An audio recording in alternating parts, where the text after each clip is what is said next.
bunch of class. I guess. So we're doing 6.12. So basically it says that horizontal rope. Yeah, show the correct question. Yeah, just there you go. Horizontal rope tied to a 53.0 kilogram box on frictionless ice. What is the tension of the rope if? So we have these three parts. So first, let's just kind of set it up. We have ice and a block, and that is essentially it.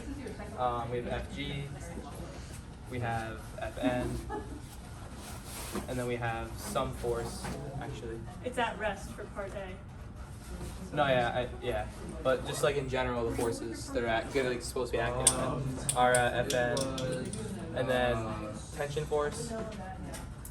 Force, there's no friction, so we don't have anything going to the negative side. So now for a free body diagram, basically the same thing, just with a dot. So we have FN, FG, and T. And these are going to be balanced because there's no other like things acting on it in the y direction besides gravity, so forces don't have to be equal to gravity. Okay, so for the equations, we have F net equals MA vectors. So F net is going to be the sum of these three forces, so it's Fn plus tension plus Fg equals MA. Now we're going to break these down into our components. So we have x and y. Fn is just going to be 0 in the x direction, and then Fn, its own value in the y. The tension force, as you can see, is clearly not acting in the y, so it's just going to be tension and then 0.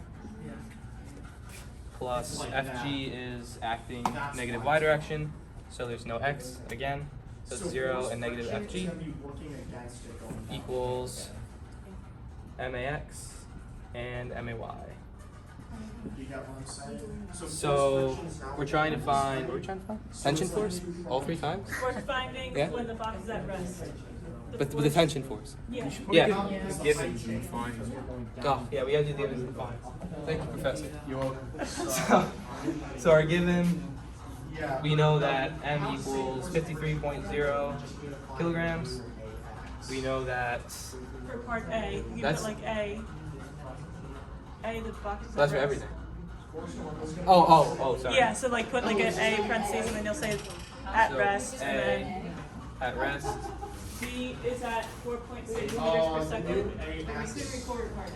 And it's constant velocity, right? Yes, constant velocity. Constant velocity. And C has a velocity of 4.6 meters per second and an acceleration of 4.4 meters per second squared. 0 meters per second squared. Okay, and then sorry, can you say the last one again? And third one has a velocity of constant velocity of 4.6 meters per second and an acceleration of 4.4 meters per second squared. Second velocity. And then acceleration is 4.40 4, yeah. meters per second squared. Okay, so these are our givens. Our fines for all three parts is tension. Okay, now you can go So back to part A. now back to our equation. So obviously we don't really need any of the y because tension is only in the x component. So this is the only equation that we're going to use.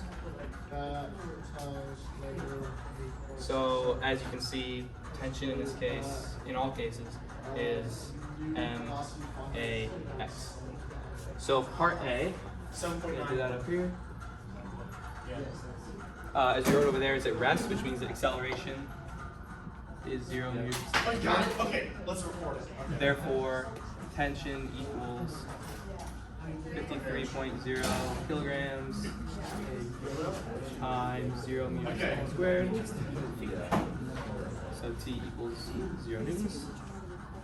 Part B. Part B is essentially going to go the same way. Oh, I should get this consistent. There we go. So, part B. A again equals 0 meters per second squared because the velocity is a constant. Constant velocity.